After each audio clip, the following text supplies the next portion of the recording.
Morning students. पिछली videos में हमने संस्कृत में स्वर संधि के कुछ भेदों का अध्ययन किया था।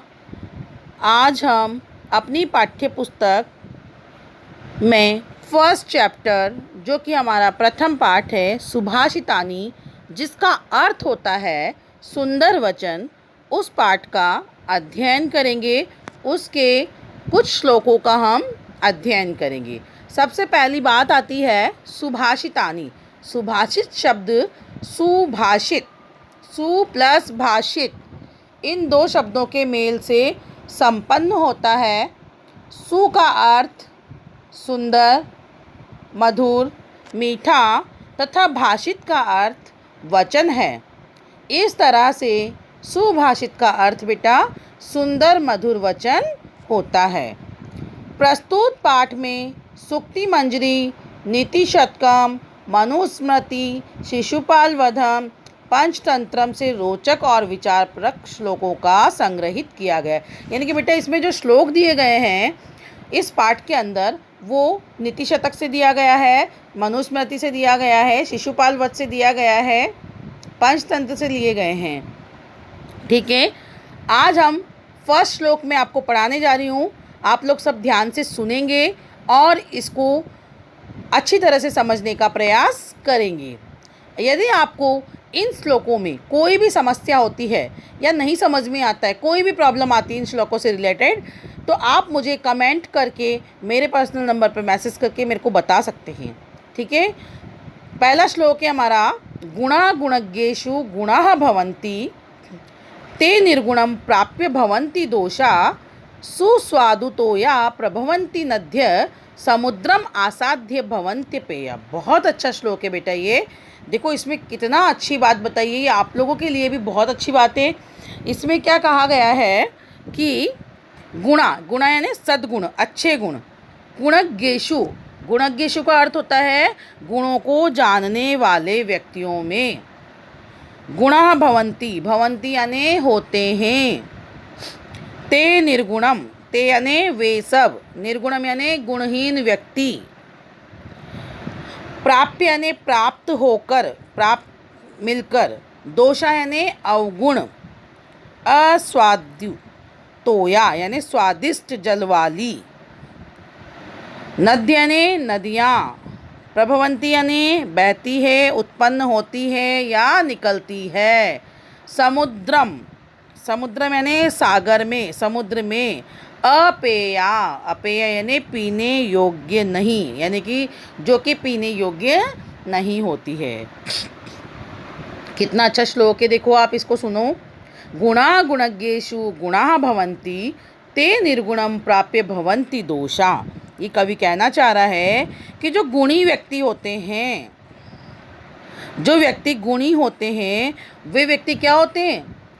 ते निर्गुणम प्राप्य भवन्ति दोषा। तो वो गुणवान व्यक्ति जो होता है ना, वो अवगुणी व्यक्ति, जो गुणहीन व्यक्ति होता है, उसके पास जाकर क्या प्राप्त कर लेते हैं? उसके दोषों को प्राप्त कर लेते हैं, अर्थात उसकी बुराइयों को कह देते हैं। जैसे हम कहते हैं ना, बड़े घर में हमारे कहते हैं कि संगति का असर होता है। बिल्कुल सही बात है बेटा कि संगति का असर होता है। हम अच्छी संगति में बैठेंगे तो हम में अच्छाइयाँ उत्पन्न होगी, हम बुरी संगति में बैठेंगे तो हम में बुराइयाँ उत्पन्न होगी। तो कवि भी यही कहना चाह रहा है कि यदि आप गुणवान हैं तो अवगुणों के साथ बैठकर, अवगुणी व्यक्तियों के साथ बैठकर हम क्या करते हैं? अपने गुणों को दोषों में बदल देते हैं।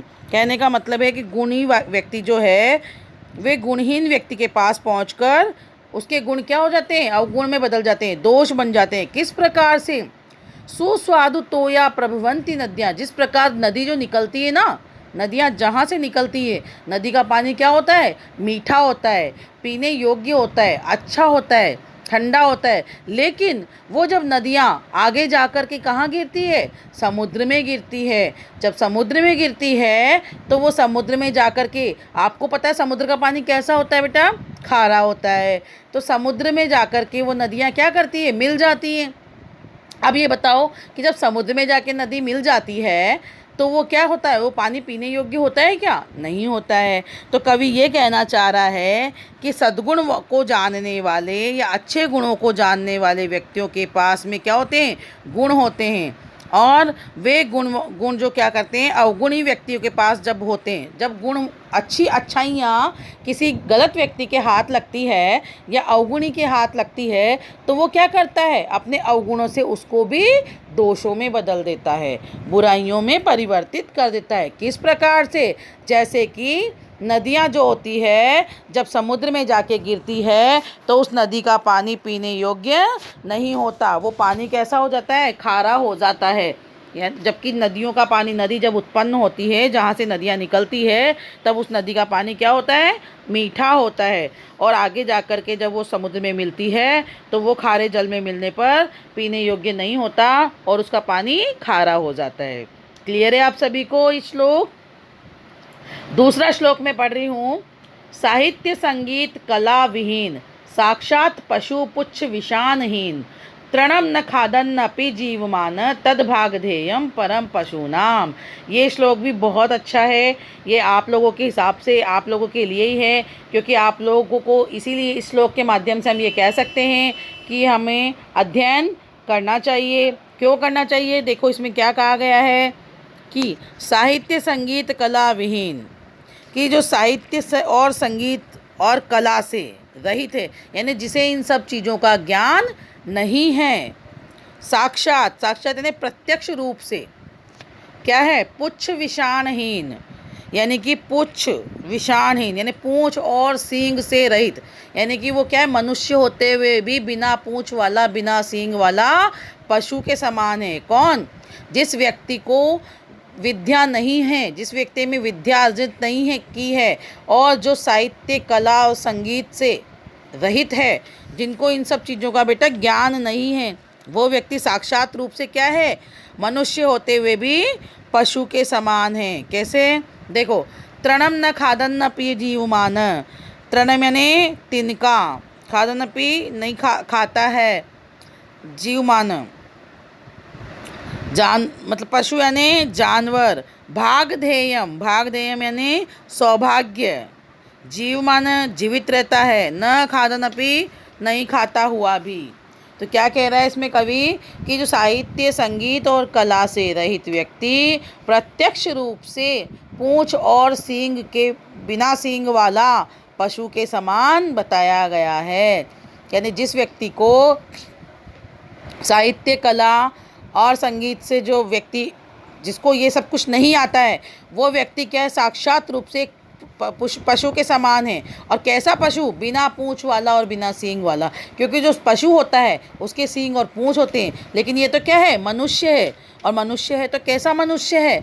जिसको साहित्य संगीत और कला का ज्ञान नहीं है। तो ऐसा मनुष्य, कवि क्या कहना चाहता है कि ऐसा मनुष्य बिना पूंछ वाला और बिना सींग वाला होता है।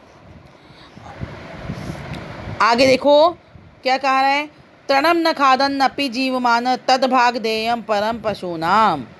क्या कहा गया कि ये पशुओं का परम सौभाग्य है। क्या सौभाग्य है पशुओं का? क्योंकि पशु क्या खाता है बेटा, घास खाता है, चारा खाता है। लेकिन मनुष्य क्या करता है? मनुष्य चारा तो नहीं खाता ना।